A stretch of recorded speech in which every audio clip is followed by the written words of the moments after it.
Audrey, makakasama natin si Lulu Lapis at JC Tejano sa K-12 Kaalaman.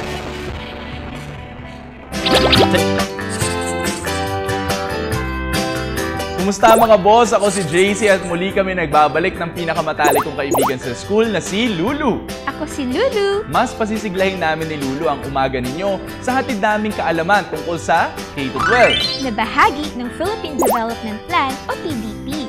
Maganda ang paksa natin ngayon, Lulu, dahil pag-uusapan natin kung ano-ano ang tungkulin sa paaralan ng mga guro sa K-12 program.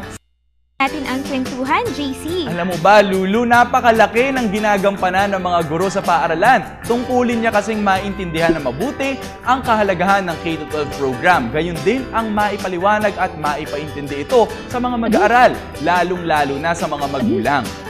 Ano ba ang kailangang ipaliwanag, JC? Lulu, may ilan kasing nagsasabi na mabigat sa bulsa ang pagdaragdag ng 2 pang taon sa high school. Pero ang totoo niyan, makakatulong pa nga ang grade 11 at grade 12 o senior high school sa mga mag-aaral dahil mabibigyan sila ng pagkakataon na kumuha ng textbook courses. Kaya naman kapag natapos nila ang high school, pwedeng-pwede nang maghanap at pumasok sa trabaho ang mga estudyante. Ibig sabihin, kahit high school graduate, pwede nang makatulong kila nanay at tatay? Ganun na nga, Lulu, pero nasa mag-aaral yan kung magtatrabaho siya o magpapatuloy pa sa kolehiyo.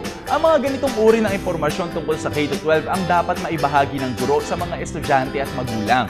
Bukod dyan, ano pa ang ibang tungkulin ng K-12 teacher, JC? Kailangan taglay, Lulu, ng mga guro ang mahalagang katangian ng isang K-12 teacher. Tulad ng? Tulad na lang ng pagiging flexible, Lulu.